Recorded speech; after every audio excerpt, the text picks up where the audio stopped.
7 ayat firman Tuhan yang merupakan jaminan Tuhan bahwa Dia menjawab doa-doa kita, di mana ke-7 ayat ini akan meneguhkan dan membangkitkan iman saudara bahwa Tuhan menjawab doa saudara. Yang pertama, Yakobus pasal 4 ayat 2 sampai 3. Demikian firman Tuhan. Kamu mengingini sesuatu, tetapi kamu tidak memperolehnya. Lalu kamu membunuh, kamu iri hati, tetapi kamu tidak mencapai tujuanmu. Lalu kamu bertengkar dan kamu berkelahi. Kamu tidak memperoleh apa-apa karena kamu tidak berdoa. Atau kamu berdoa juga, tetapi kamu tidak menerima apa-apa karena kamu salah berdoa. Sebab yang kamu minta itu hendak kamu habiskan untuk memuaskan hawa nafsumu. Saudara, di dalam ayat ini Tuhan menegaskan kepada umatnya bahwa kalau umatnya ingin doa-doanya dijawab, maka hal pertama yang harus dilakukan oleh umat-umatnya adalah bahwa setiap umat-umatnya harus hidup berdoa. Karena Tuhan akan menjawab doa orang-orang yang hidup dalam doa, yang terus-menerus menaikkan doa-doa permohonannya di hadapan Tuhan. Lalu yang kedua dibilang juga di sini saudara, bahwa doa itu juga bisa tidak dijawab karena doanya salah. Di mana dikatakan bahwa karena doa itu hendak dihabiskan, atau apa yang diminta itu hendak dihabiskan untuk memuaskan hawa nafsu. Jadi doa itu dipanjatkan hanya untuk memenuhi hawa nafsu. Itu yang membuat doa itu tidak dijawab.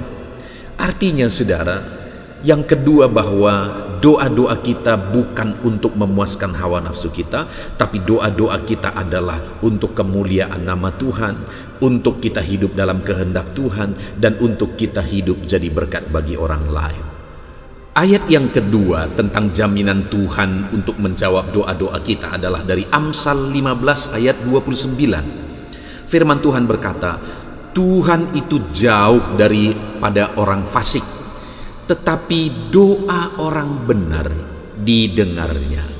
Saudara, di dalam ayat ini ditegaskan bahwa jika seseorang hidup dalam kefasikan, maka dikatakan bahwa Tuhan itu jauh dari orang tersebut.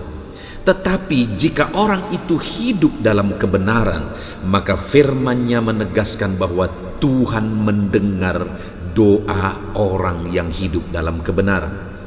Artinya untuk kita mengalami jawaban doa, maka selain kita berdoa, kita juga harus hidup di dalam kebenaran. Hiduplah dalam kebenaran, maka saya dan saudara akan mengalami jawaban atas doa-doa kita.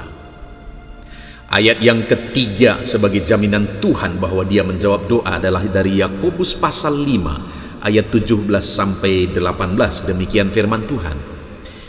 Elia adalah manusia biasa sama seperti kita, dan ia telah bersungguh-sungguh berdoa supaya hujan jangan turun, dan hujan pun tidak turun di bumi selama 3 tahun dan 6 bulan.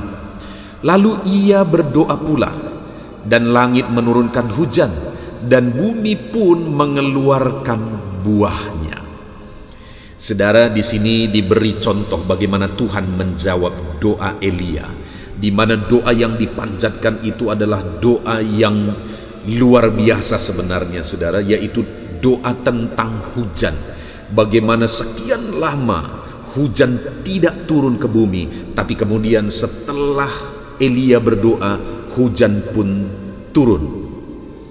Dan di sini ada hal yang ditegaskan tentang Elia, di mana dikatakan Elia adalah manusia biasa sama seperti kita. Yang Tuhan mau tegaskan, di mana Elia mengalami jawaban doa yang begitu dahsyat, tetapi dikatakan bahwa dia manusia biasa sama seperti kita. Artinya apa saudara? Bahwa kalau doa Elia sekalipun itu sangat mustahil bisa dijawab, maka doa saya, doa saudara juga bisa dijawab. Tapi ada hal yang juga ditegaskan di sini, di mana dikatakan dan ia telah bersungguh-sungguh berdoa. Bagaimana supaya doa Elia, sehingga doa Elia dijawab saat dia berdoa supaya hujan tidak turun, dan dia berdoa pula supaya hujan turun, dan kedua doa itu dijawab karena dikatakan dan ia telah bersungguh-sungguh berdoa. Jadi doa yang dijawab oleh Tuhan adalah doa yang dipanjatkan dengan penuh kesungguhan. Mari bersungguh-sungguh berdoa di hadapan Tuhan supaya kita mengalami jawaban-jawaban doa kita. Ayat yang keempat tentang jawaban doa adalah dari Markus pasal 11 ayat 24 sampai 25. Demikian firman Tuhan, karena itu aku berkata kepadamu, apa saja yang kamu minta dan doakan, percayalah bahwa kamu telah menerimanya, maka hal itu akan diberikan kepadamu. Dan jika kamu berdiri untuk berdoa, ampunilah dahulu sekiranya ada barang sesuatu dalam hatimu terhadap seseorang, supaya juga Bapamu yang di sorga mengampuni kesalahan-kesalahanmu. Saudara, di sini Yesus menegaskan bahwa apa saja yang kamu minta dan doakan, percaya bahwa kamu telah menerimanya, maka hal itu akan diberikan kepadamu. Jadi, supaya kita mengalami jawaban doa, ketika kita menaikkan doa-doa kita di hadapan Tuhan, Tuhan mau kita percaya total kepada Dia. Bahkan dikatakan di sini, percaya bahwa kamu telah menerimanya, untuk menegaskan bahwa tingkat kepercayaan kita itu, firman Allah berkata, kamu telah menerimanya. Artinya kita mengimani apa yang kita doakan, itu kita telah terima. Itu iman yang Tuhan mau, bukan iman dalam keraguan apakah Tuhan akan menjawab, bagaimana Tuhan akan menjawab, tetapi yang ditegaskan di sini, percayalah bahwa kamu telah menerimanya.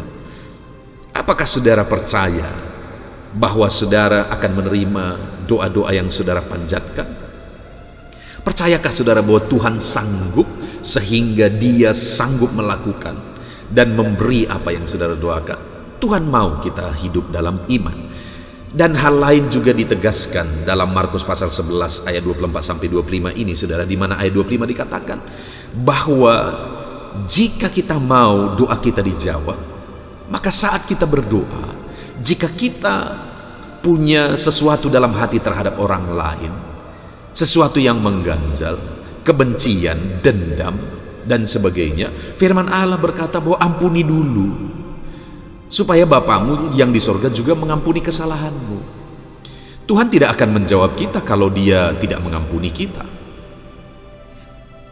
Artinya, saudara, bahwa supaya kita mengalami jawaban doa, maka kita juga harus mengampuni. Karena ketika kita mengampuni dengan ikhlas, Tuhan pun mengampuni kita dan Dia menjawab doa-doa kita. Seringkali doa-doa anak-anak Tuhan tidak dijawab. Kenapa? Karena tidak mengampuni, dipenuhi oleh dendam, dipenuhi oleh kebencian. Ayat yang kelima tentang jawaban doa adalah dari Yohanes pasal 15 ayat 7. Demikian firman Tuhan, jikalau kamu tinggal di dalam aku dan firmanku tinggal di dalam kamu, mintalah apa saja yang kamu kehendaki dan kamu akan menerimanya. Wow, saudara, Tuhan menjamin bahwa apa yang kamu minta kamu akan terima jika kamu tinggal dalam aku dan firmanku tinggal di dalam kamu. Saudara, kalau kita tinggal dalam Tuhan dan firman Tuhan tinggal dalam kita, firman Tuhan memenuhi kehidupan kita, tentu doa-doa kita juga adalah doa-doa yang sesuai dengan firman Tuhan. Karena firman Tuhan yang memenuhi kita. Dan kalau doa-doa kita sesuai dengan firman Tuhan, maka doa kita pasti dijawab. Itu sebabnya firman Allah berkata, apa saja yang kamu minta, apa saja yang kamu kehendaki, kamu minta, kamu akan menerimanya. Kenapa? Karena kamu sudah tinggal dalam firmanku, firmanku memenuhi kamu. Dan apapun yang kamu minta akan sesuai dengan firman Tuhan. Kita tidak akan bisa meminta sesuatu yang tidak berkenan kepada Tuhan kalau firman Tuhan sudah memenuhi kita. Itu sebabnya biarlah kita tinggal dalam firman. Firman memenuhi kehidupan kita supaya kita menerima apa yang kita doakan. Ayat yang ke-6 tentang jawaban doa, saudara, adalah dari Mazmur 145 ayat 18 sampai ayat 19, demikian firman Tuhan. Tuhan dekat pada setiap orang yang berseru kepadanya. Pada setiap orang yang berseru kepadanya dalam kesetiaan. Ia melakukan kehendak orang-orang yang takut akan Dia dan mendengar teriak mereka minta tolong dan menyelamatkan mereka. Saudara, di dalam Mazmur 145 ayat 18 dan 19 ini, hal yang ditegaskan tentang doa adalah bahwa Tuhan dekat kepada orang yang berseru kepada Dia. Artinya Tuhan mendengar orang-orang yang berseru kepada Dia. Dan yang berseru bagaimana? Dikatakan orang yang berseru kepadanya dalam kesetiaan. Saudara, bahwa bagaimana supaya doa-doa kita dijawab oleh Tuhan, kita harus menjadi anak-anak Tuhan yang setia kepada Tuhan dan setia dalam berdoa. Seringkali doa kita tidak dijawab. Kenapa? Karena kita tidak setia berdoa. Doa kita hanya sekedar, doa kita hanya ketika kita mengingat, atau doa kita hanya sementara. Padahal Tuhan berkata bahwa seruan orang yang didengar itu adalah seruan atau doa yang dinaikkan dalam kesetiaan. Dan juga yang ditegaskan di sini adalah bahwa Ia melakukan kehendak atau keinginan atau permintaan orang-orang yang takut akan Dia. Selain kita setia berdoa, kita juga hidup takut akan Tuhan. Karena orang yang doanya dijawab itu adalah orang-orang yang takut akan Dia. Jadi setialah berdoa dan hiduplah takut akan Tuhan kalau saudara rindu doa-doa saudara dijawab.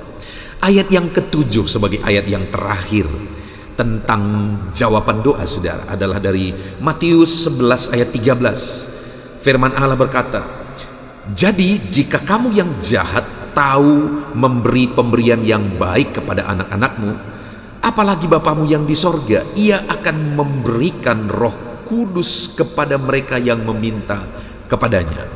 Saudara, hal yang ditegaskan di sini adalah bahwa kamu saja, Bapa di dunia ini, tahu memberi pemberian yang baik kepada anak-anakmu.